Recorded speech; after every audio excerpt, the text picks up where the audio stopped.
I'm very excited to be sitting with Jen Kinney. Am I saying the last name right? Yep. Okay. And Jen, there are many things that I am interested to learn about you and to know about you, but I just will start by saying that when I see someone on Twitter and their name is Jen Kinney wants to abolish it all, I think that's my kind of person right there. So Jen, introduce yourself a little bit. That's good. That's good. Yeah. Tell us about yourself. Yeah. So I am currently going by Jen Kinney did not dress up as Ted Lasso. So Yes. I need to change it back, really. But I have a lot of fun with those Twitter handles. So I am surprisingly awful at introducing myself for Perfect. somebody who is a writer, communicator, and podcaster. But that's what I am. I'm a writer, communicator, podcaster, student of abolition. Let's see, what might be interesting about me to your listeners. So what about your podcast? What is your podcast? What's it about? What's it called? And what's your core kind of like, I don't know, animating principle over there? Yeah. So I started a podcast years ago called Speaking of Racism and dedicated a lot of time to discussions around race creation and the history of racism in the US. And then my co-host became the owner of that podcast. Her name is Tina Strawn. And so she's taken that over. Okay. And I decided that I really wanted to focus more broadly with some of the same core ideas. And that is that storytelling is sacred, that storytelling can be used to disrupt and dismantle and deconstruct any number of constructions that we've created. So really just this idea that storytelling is sacred with the goal of drawing us closer to our shared humanity, but not in all these feel good, sing-song ways, but in the way of truth telling, right? Like radical truth telling, bearing witness to our own stories and the stories of others. And I really try to focus heavily on people who have marginalized voices, who have been marginalized by the majority here in the United States. And yeah, that's kind of my story there. I like that. I like the disruptive power of story. I think that so many folks, so the folks who listen to this podcast, primarily people deconstructing mostly out of an evangelical type of framework. And we're going to get to your own story and the realities that you've deconstructed out of. Yeah. But I think a lot of us have heard story as like, we learn each other's stories and then we see that we're not so different at all. And isn't that just, and then we can all hold hands and sing Kumbaya. And for you to talk about the disruptive power of story, I just think and dismantling power of story, I think there's a lot of power in that idea. Yes. Yeah. So Jen, tell me about your religious, upbringing. And I was raised fundamentalist. Is that a word that you were raised around and with, Jen? How did you come up, and at what point did that all start to fracture for you? Yeah. So actually I was not raised in the church. I was raised, I had kind of a unique story where when I did decide to become an evangelical Christian in my early 20s, and I told my parents, I had my big moment of like, I've been born again, mom and dad. Yeah. I had this strange experience because I realized I didn't really know or understand my parents in their own religious framework, because my father was really excited and proud. And I was kind of like, interesting, because we've never talked about this. Right. And then my mother asked, will I be able to see my grandchildren if you ever have children? Oh, wow. Okay. Right. So big question there. And she was kind of the mom who was always like, I want grandchildren someday. When are you going to give me grandchildren? Sure. Obnoxiously so. Right. So I was shocked to discover that in my own mother's journey through, heavily religious Catholicism all of her life, that when she and my father met, he was actually what you would call like Jesus freak, on the picnic tables in parks. He was part of that whole Jesus movement in the 70s. Yeah. That when they married, they had an agreement that they would not talk about or bring religion into the raising of my brother and I. Interesting. And and so like I remember having a Christian friend who wanted me to go to church and church camp and do all of the things and was praying for my soul and, and just all of this stuff. And when I would ask to go, they would take me, but it would be my dad, and so Okay. like I didn't even understand that from my own upbringing. But when I got to my early 20s, I was involved in a Gen X focused, like church ministry. Most of my friends were Christians, all definitely in a fundamentalist framework, Sure. and just trying to get me saved, Yeah. Yep. Yep. and Yep. I, like I wrestled. I was in Bible study for 6 months. I was like, I think I believe in this Jesus person, but I know there's got to be this conversion experience. Right. And yeah. And so, like, my mid 20s, I, gave my life to Jesus, became a Christian, met and married my husband, who was the son of a pastor. You He can't. You got gotta watch out saved. for sons. I was a son of a pastor. I know you gotta watch out for us, Yep. man. He got saved at the age of 6, Yeah, absolutely. and like my joke was always, if there was a section in like the high school, um book saying like least likely to marry a pastor's kid, it would have been me. Okay. So I had like this real like great big story of, just coming to God and Yeah. coming to, this faith and leaving behind my wayward ways. And so I really, really just grabbed a hold of fundamentalism in my early walk, in Yeah. my early marriage. Mm-hmm. And whew, that was quite the journey. So for about 15 years, I identified as an evangelical Christian.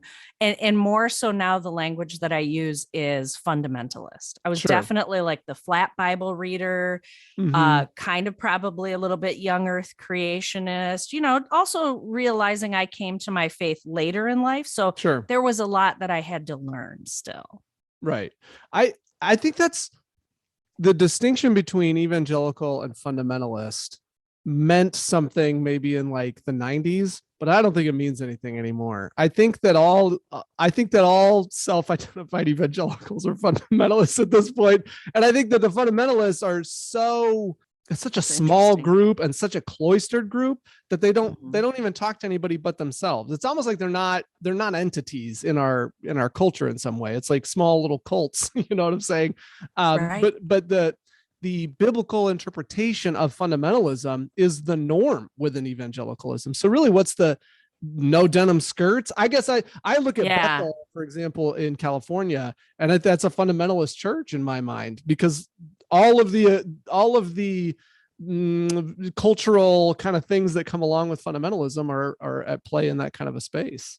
Sure, but like if you think of like super reformed, 5-point Calvinists who Sure. believe in cessation, they're going to look at a Bethel and be like, those people are heretics, right? That's true. So it's a really interesting battle that's even going on within those spaces. Yeah. I am so I'm sure you feel this way too.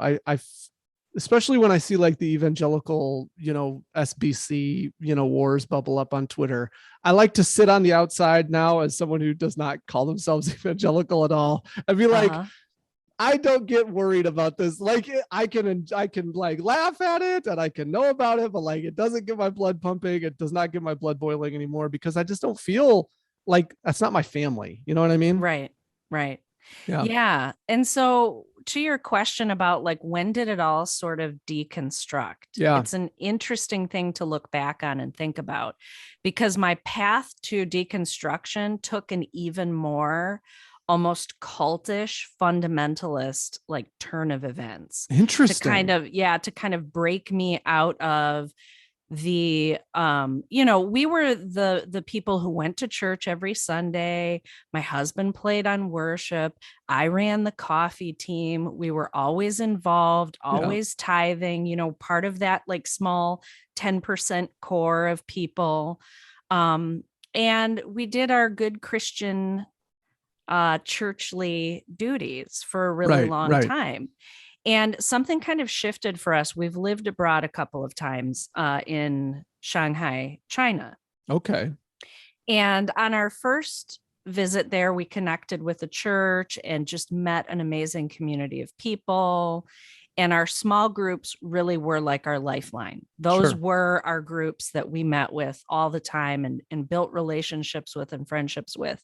And when we went back the second time, it was interesting because it was about a 4-year period between the two. Our group and our people who were there were going through sort of a similar unraveling that we were going through.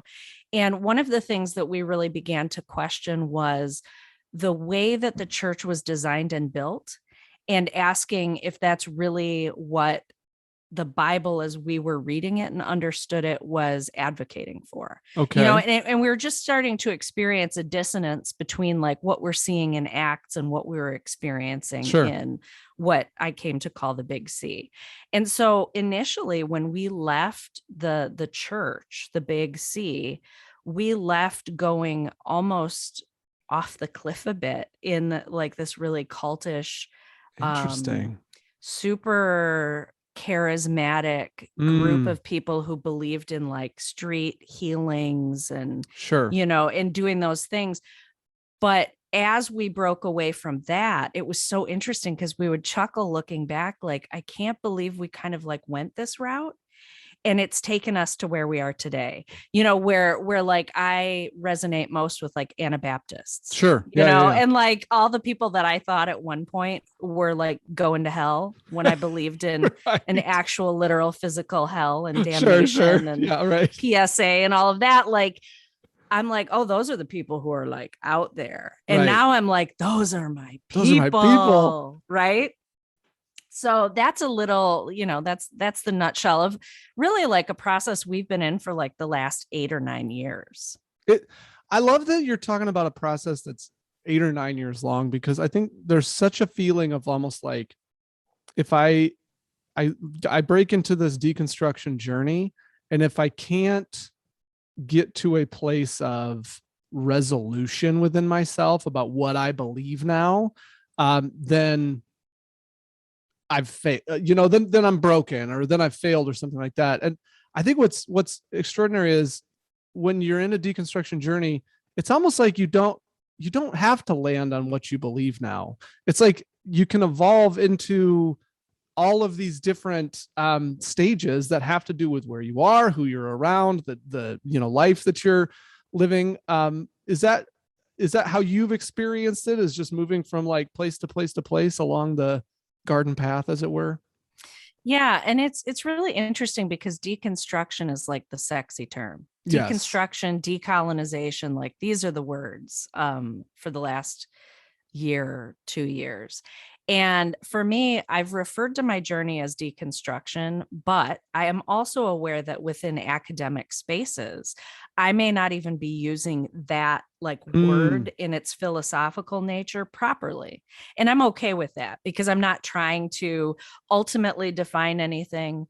What I'm saying is that everything that had been built up, everything that I had constructed started coming apart. And to me, the term deconstruct made sense. And that's why I use that word.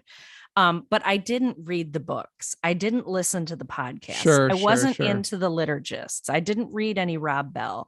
I hadn't done any of those things. You didn't do the that's the assigned homework, the liturgists and Rob Bell. Yeah, absolutely. Yeah, I'm good with the liturgists. I've got my thoughts on that. Rob Bell, I'm open to reading. But there was also that time, right, where like Rob Bell was like Satan.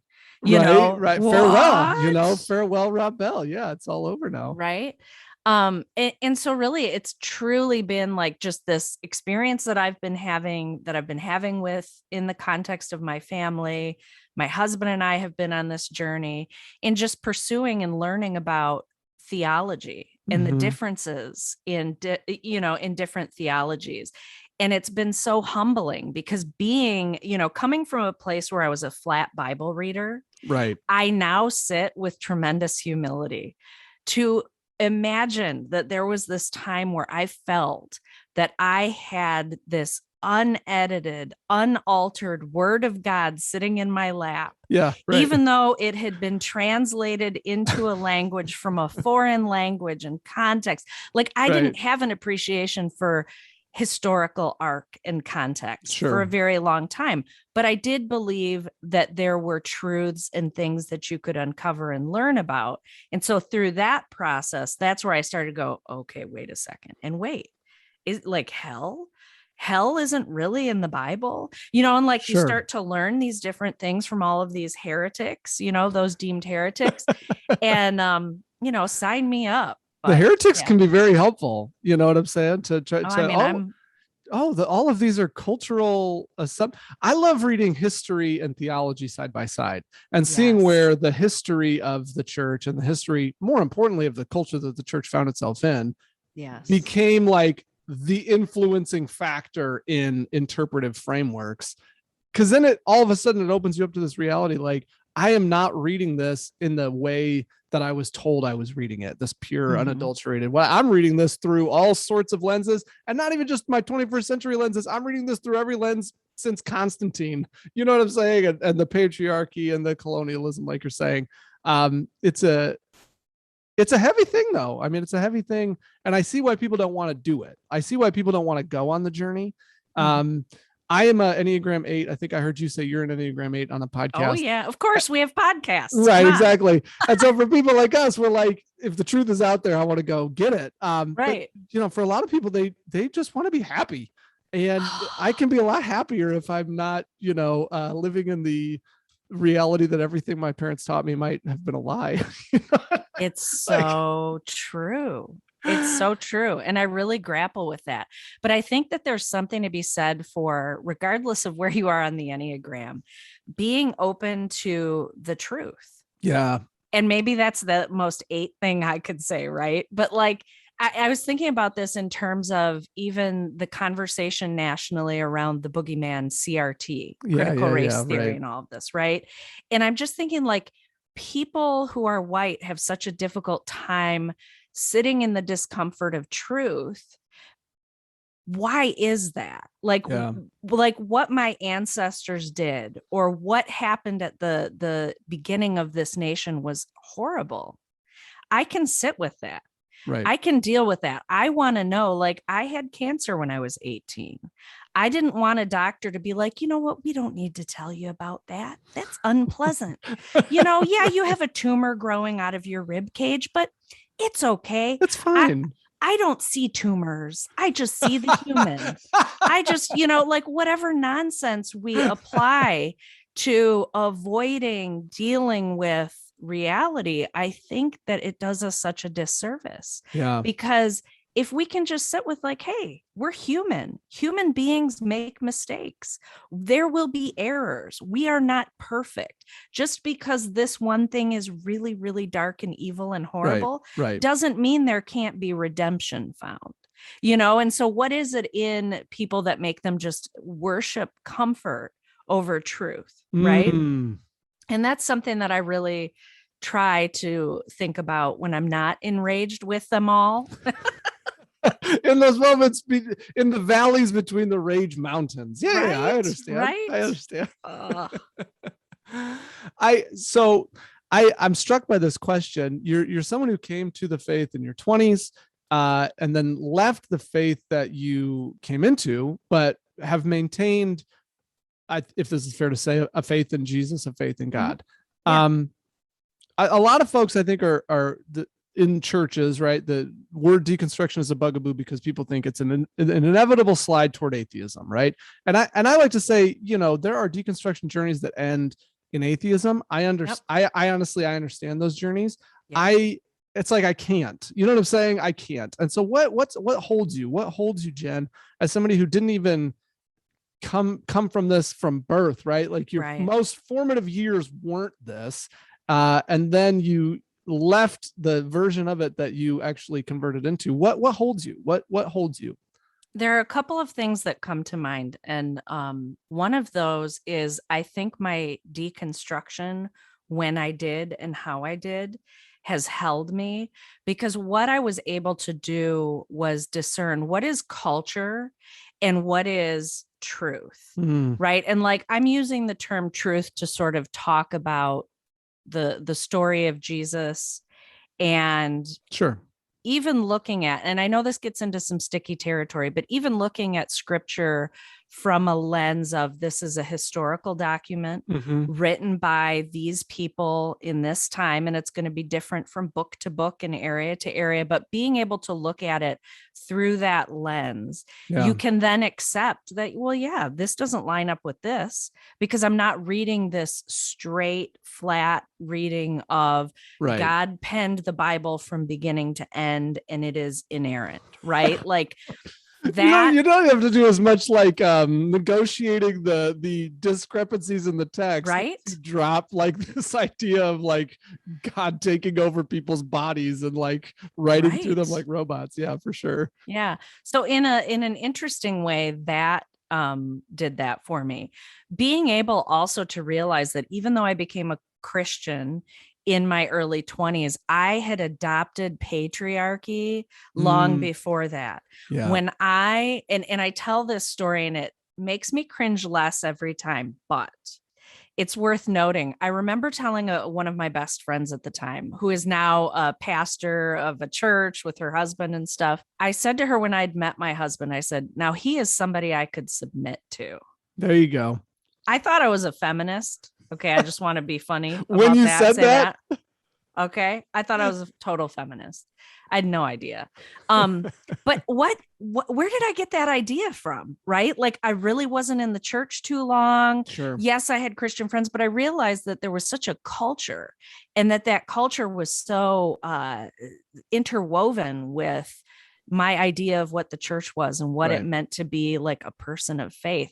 So when I was able to see that and separate that as well, that was really helpful. But honestly, like, I have had personally experiences throughout my life, and probably the last 10 years more specifically, that have been more in the vein of like super, like, they feel very spiritual to me. Yeah. My prayer life, having dreams for people, having visions, and just feeling a deep connection to what I call God. Yeah. And so I think like a charismatic aspect of my faith journey is also what has kind of kept me tethered to Jesus, because I'm like, there's something different here. You know, I've been through a lot of other religious practices, spiritualities through my life. I was always seeking, and I've landed here. And I think there's something compelling about the gospel from a liberating perspective, from a liberation theology perspective, but that isn't something that a lot of people today who are white, who grew up fundamentalist or evangelical have even a framework for, right? Which is sad, because there's this podcast. I don't know. Are you familiar with Inverse Podcast? I don't think so. No. Oh, I added to the list, so I'm writing it down right now, Jen. Right. So they focus a lot on liberation theology and justice and climate justice and racial justice and just all of the things. And it's a global community. But in that space, that has really helped me as well to like sit at the feet of people who have had very different experiences. Yeah. And that is not something a lot of people have access to. It's changing, right? With social media and connections and online spaces.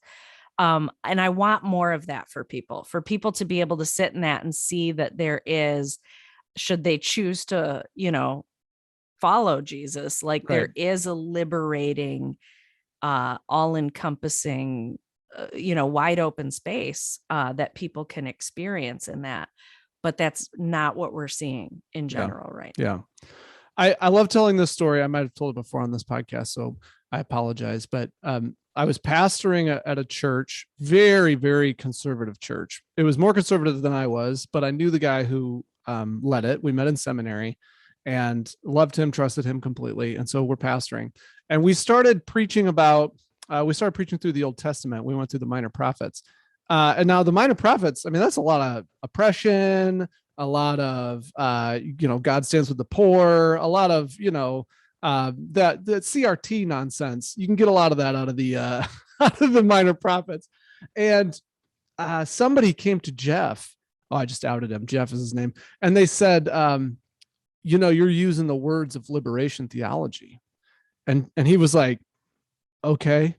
And they were like, you know where liberation theology comes from, don't you? And he said, the cross. And then they quit the church. But I love that story because like Jeff, Jeff had no guile about him. And he very genuinely was just like, yeah, like the whole of the gospel is liberation. So I think that's beautiful, Jen, to hear you talk about it that way. And then what you said about the supernatural, I have never tapped well into, the maybe the charismatic side of the faith. But what has introduced me to maybe the wonder of God in those ways is through my children, and specifically through my daughter, Eliza, who has quite a few special needs.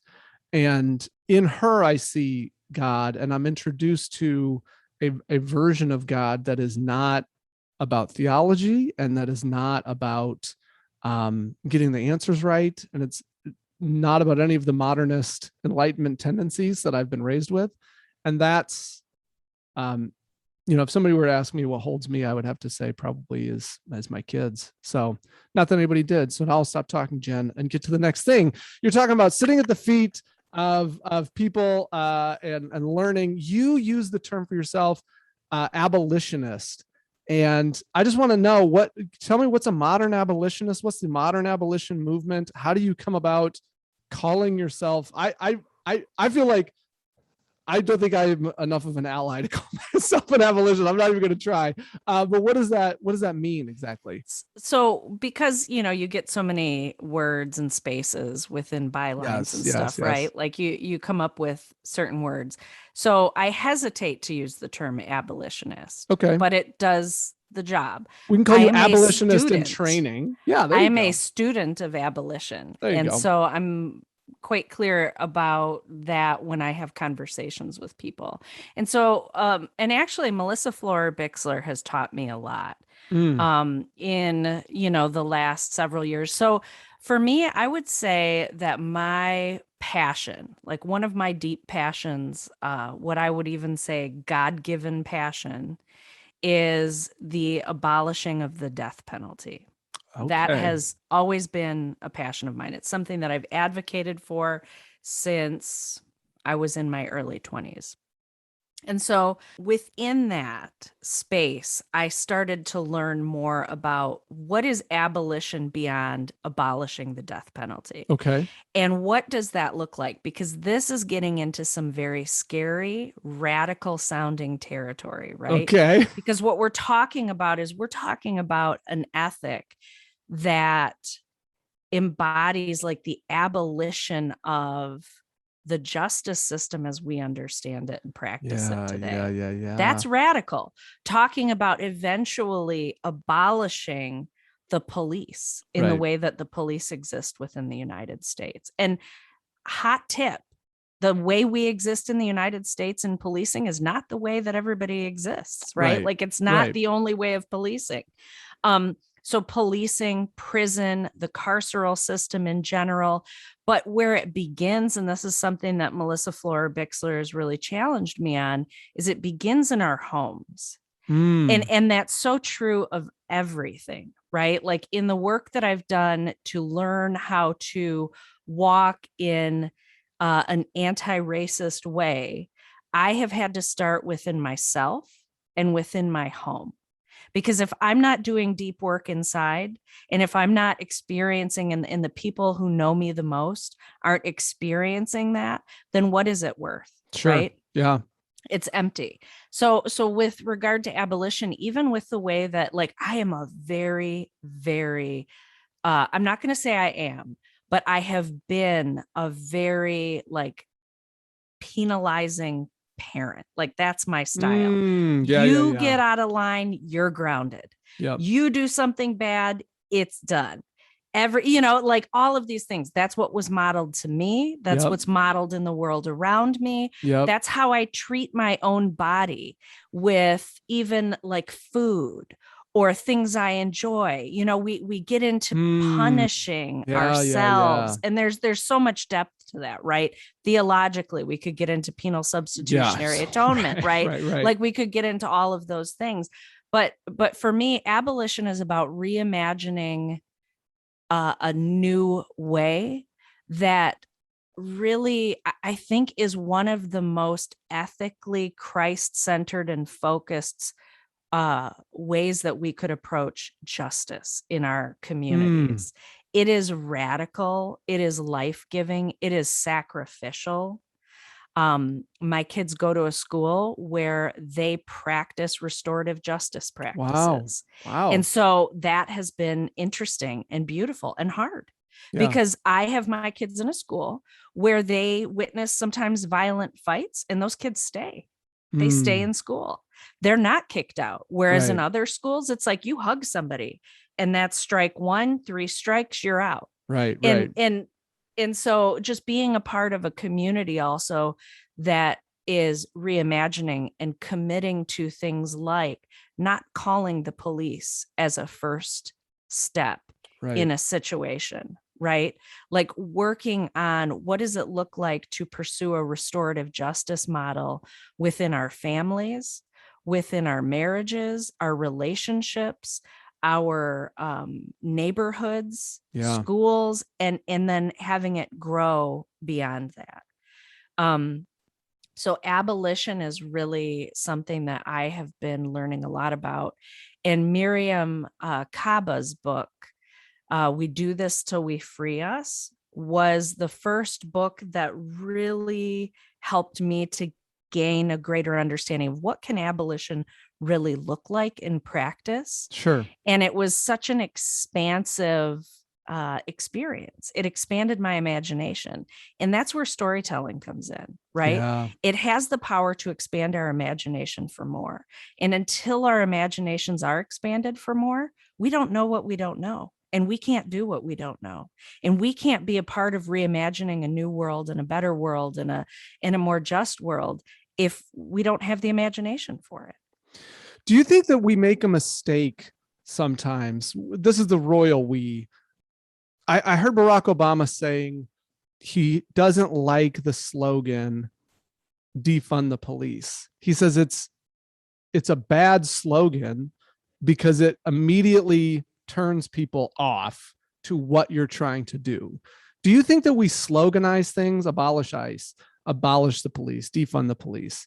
And I'm not even against those slogans necessarily, or even Sure. what's behind them, but do you think what would happen if we told stories instead of making slogans? Is there a difference? Is there a difference? And is there even a way to break through? Because we all know those slogans, but I don't maybe know the stories. Is there a way to break through a slogan to a story that then would say you could get somebody on board for an idea that otherwise a slogan turns them off of? Sure. I don't think it's an either or. And this Okay. is definitely a conversation that I have been having. It's one I find interesting. I would say that my instinct initially was to say that yes, to say something like defund the police, abolish ICE, it's so radical and it could be really off-putting. And I believe that the vast majority of people in this country, when you explain the principles behind defunding the police and what it really means, would be on board and get Yeah, on board, absolutely. Yeah. right? But I also think that, and I think of this often, here's a little Christian analogy here, but think of the body, right? Sure. Like everybody has a different role to play. And you have people who are agitators. You have the Mm-hmm. catchy slogans. You've got activists, you've got people out in the streets, then you've got people setting tables and having conversations, and you've Yeah. got people, making meals for people. Everybody is needed. And I think when we get caught up in this idea that if we just say it right, it would change Mm, minds mm. is naive and Yeah. hopeful, Yeah. because the reality is there are things that we have to give up and there are sacrifices that we have to make. So the deeper question for me is how attuned are we and how willing are we to be and to live and to embody sacrifice, and particularly within this realm of white nationalist American fundamentalist Christianity. Yeah. It is an individualized self-seeking religion Mhm. and idle Yeah. that is the antithesis of that. So as much as I'd love to say like, oh, I think we could get a complete change in policing if we got rid of the terminology defund the police, Right. I don't think that's the case, right? Yeah. And that then that comes down to like sometimes branding, what is branding, and why are we so Sure. caught up in branding? Like these are just challenges that I think we have to wrestle with. What's true also, and so much came out of what you just said, is that even if you could set the table perfectly and tell the story perfectly, Tucker Carlson is going to go on his program and lie to 20 million people. Yeah, you know what I'm saying? Like day in and day out. and like you could set the table perfectly. That man is producing a documentary about why January 6th wasn't what we all saw it was, And so it's like there's an insanity at play that all the truth in the world can't even like come up against because the walls are so thick around some of that stuff, which makes the work that much harder, I guess. But and I'm in this dark place, and I've been in this dark place for the last month or so, and I vacillate, right? I think I Where might be it's there like, with you, Jen. Yeah. yeah, and I think it's seasonal. Like I'm seeing this fatigue in a lot of people, but there is a hope in this, and it is that you have the ability to do the work within yourself and within your family. And if you can impact one person, two people, three people, like if we can really focus on that, that is grassroots. That is life changing. Those are the things that are going to make a difference down the road. So I think it's important to focus on that, but it's really hard when you have a battle on the level that we have with people like Carlson and Shapiro and Walsh and Rufo and all of these people who are intentionally creating money making marketing force, right? That feeds off of division and fear. That's a great piece of encouragement.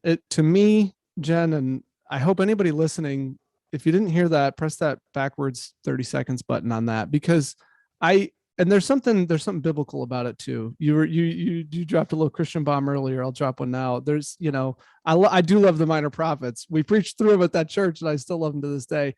And there's a line in Zephaniah, I think, do not despise the day of small beginnings. It's talking about the building of the temple. I love that. The rebuilding of the temple. And I think we do despise the day of small beginnings all the time within activism, within our deconstruction journeys, within our own families. We despise it. But that was a great word of encouragement to people who are on the struggle bus, like me. The dark place, as I call it the struggle bus, you call it the dark place. To think like, you can make a difference in the small space that you've been allotted. Right. And if we all just press into those spaces and focus on, more of a micro level and, within our communities, how can we be active? How can we be involved politically in our school districts and, voting in supporting grassroots organizations in our areas? Like those things matter a lot. That's awesome, Jen. Thanks for sometimes I do these podcasts just for myself. If nobody else listens to this, that's fine, because I've been encouraged. I can go on now towards that's how I feel. Right. I love it.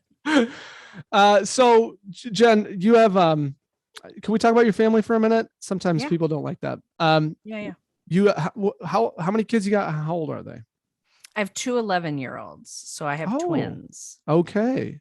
And now did you get your vaccine appointment all set up for them? I haven't. No. It just happened. We just set up ours for our kids this morning. So I'm pretty excited. Yeah. That's all I'm thinking about now. It's getting back to the real world. They heard it on the drive to school and they were like, okay. So they're ready. They're to go. Excited. Yeah. So within your family, you've got two 11-year-olds. You still have a husband, I assume. I don't know. Maybe you don't. Those pastors' kids, you don't know where they're going to run off to. Right. You talked earlier about modeling some of this. can you just maybe just in your day-to-day life, is it conversations? Is it actions? What does it look like Oh yeah. to model abolition, to model anti-racism? That's a big word around my house, Uh-huh. is anti-racism. How does that play out? Yeah. So, I mean, I started my journey learning about the history of our nation, the true history of our nation, like 10 years ago. That'll mess you up. Yeah, that'll mess you Right. up pretty good. And really started learning about race creation and went on this journey, another God story, for sure on that. Involving dreams and visions and all kinds of stuff, but for another time. So For the next time you're on. Yeah. yeah, so for my kids, I mean, I am also an 8, right? So Yeah. I'm an 8. I'm homeschooling them. I Oh, homeschooled them dang. for 4 years. Okay. I had a podcast. So the podcast every week we're talking about, it's literally called Sure. Speaking of Racism, right? So one of the most important things that I did with my kids when I decided to homeschool them, and I was very reluctant in doing it initially, but just needed to because of circumstances that required it. I really focused on, and I don't know if you had this experience when you started learning about the history of this nation. Yeah. Did you feel lied to? Oh, I'll constantly. Absolutely. Yes. Right. Like Yes. all these people are talking about, oh my gosh, my kids, they feel like they're bad because they're white. It's like, no, no, no, I'm sorry. But when I learned the truth of the history of this nation and how I had been lied to, you want to talk about the rug being pulled out from underneath you because everything you think you know is suddenly in question. When you Yes. realize you somehow got to 38 years of life It's without crazy. understanding some pretty basic aspects of the building of this nation, right? Yeah. Yeah. So one thing that I really focused on was teaching my children about Africa Mm, on a large scale. They weren't going to learn about enslaved people of African descent until, I was kind of going through a timeline in sure. history. That wasn't going to be their first introduction to Black Americans. Yeah. They were going to learn about the nations, the kingdoms, the richness, the Mm, contributions to science and education and art and all of this stuff. So that by the time they got to, hey, in 1619, this is what happened. right. This is how this started and how it unfolded from there. They were seeing full human beings, and not to say that people aren't full human beings, but how we narrate stories matter. So Mm, I wanted them to see the teachers, the doctors, the artists, the musicians being stolen and yeah. taken Yeah. and kidnapped. And I was an anti-trafficking activist for over 10 years. And so, weaving that in and referring to things properly, like these people were trafficked Right. and the people who enslaved them were traffickers, Right. and and just kind of talking about that. So just being really, really open and honest about history, talking about, I remember a moment where I was kind of chuckling, like, I hope there's no hidden camera, where I was like, okay guys, we're gonna learn a word today: colonizer. Repeat after me. And talking about that. Yeah, just having really honest conversations. And my kids go to a school that is incredibly racially diverse, Yeah. where I would say probably half of their class are Black students, and then the other half are probably 40% white, Okay. and then 10% non-Black people of color. But there are a lot of conversations happening within the schools around race as well, like just between the Mm-hmm. students. Yeah. And there have been some things that we've had to navigate in that, and just being able to navigate it and be like, at one point I just said to my son, I was like, this sucks. And this is the direct consequence of how this nation was built Right. and what people did to enslaved Africans, to Mm-hmm. enslaved people of African descent, and how that translated, and Jim Crow, and like they know all of that history. And so it's like, of course there's tension and there's difficulty, like this is the Right. result of the crap heap we've been handed. So what can we do to do better? Like, I'm not trying to sell my kids a Disney picture of the world. They'll probably need some therapy. but as you say that, I'm just thinking to myself, okay, we hesitate to tell our kids the truth about a lot of things because we want to protect their innocence. Like the innocence of kids is like the most beautiful thing in the world, and we want to protect their innocence.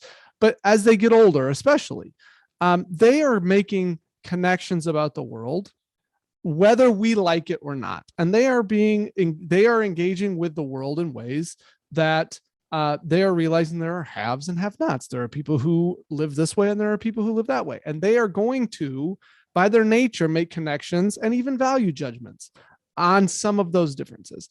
And so if we don't enter into those conversations like you're talking about, then our kids are going to learn it from someplace else. They're going to draw their own conclusions, and they're not going to learn the truth until they're 38 years old. In my case, it was like 20 years old. And when they do, they're going to be like, why the hell didn't my parents tell me this stuff? Like, why do I have to learn this like this? For you know sure. what I mean? Well, and something you said too, you were talking about like the, like innocence and all of those things. Right. Yeah. And the thing that I think about is like Black children and other children of color don't have that. That they don't have that option. Right. Yep. And so that in itself, right, we realize like there is what people call a privilege, right, in being able to even decide when to have that conversation and when not to. Right. But it reminds me of a story because they say that like kids start to see race as early as like 3 years of age. Sure. Right. And not race, what we call race, but skin color and skin color. Right. Yeah. And so I remember we were in a hospital because we were in those a lot when my kids were younger. And we live in Detroit, and a nurse got on, and it was a Black nurse. And my son was like, oh, you have such Black skin. And it was a really cool moment because she was prepared to experience a white mom who was embarrassed. Right. Sure. And she was getting ready to say, oh, it's okay. And instead, what I said was like, she does. And isn't it beautiful? And isn't God so creative? Yeah. And you could see her physically kind of like her shoulders come down, and just to have that moment and that gift of like, yeah, and this is beautiful, and just to honor that space instead of having like an awkwardness and a tension around that. But that said, there are so many ways that we can teach our children who are white to navigate the world differently than maybe we were taught. And it is in what movies are they watching? What shows are they watching? What books are they reading? What authors are they reading? When you start looking at your bookshelf and you see that 95% of the authors that you have are white, right. It's time to change that up, right? Like that speaks as well. So do we have to sit down and be like, hey, Jane, let's talk about racism. No, let's talk about like, what do we embody and what do we live out? I have a stack of cards, the Black History trading cards. Oh, okay. I think Urban Intellectuals. Okay. And I just have those sitting on the table, year round. And when we have dinner together, we'll pull out sometimes little fact cards from another deck. Sometimes we'll pull out fact cards from that. Like, Blackness in all of its beauty surrounds my kids on a daily basis. And that speaks something, right? So there are a lot of creative ways to kind of model that for our children and for people around us, but we have to be doing the deep internal work to be able to embody it, right? You can't fake this, right? I mean, I've heard all this assuming your children are white. Would that be accurate, Jen? Yes. Okay. Yes. This is awesome to hear. My son, Joseph, came to us via adoption from Nigeria. He's 11 now. And then my daughter, Eliza, is biracial. She's Puerto Rican and Black. This is part of our life, right? Diversifying our bookshelf, having conversations about race. When he was very young, my wife and I realized we have to figure out how to have the talk. And for white people, the talk is about sex. And for Black people, the talk is about police. And how do we have the talk when we've never experienced the talk? And these are the conversations. To hear you, a white parent of white children, that's a real model for any listener right now who is a white parent of white children, for me, it's like I have to.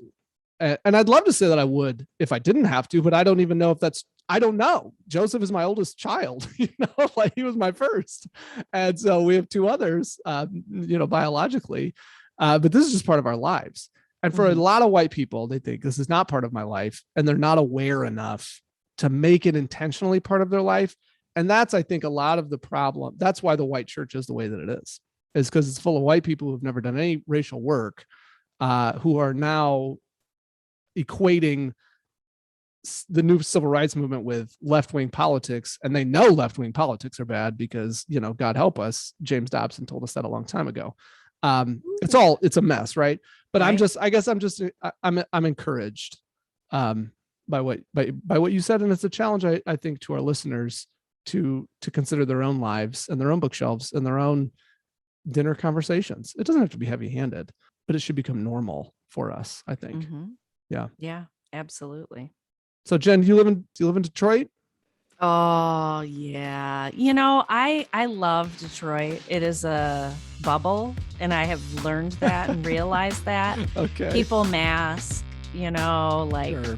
They take care of each other, distance, It's a beautiful place, and I really love living here for now.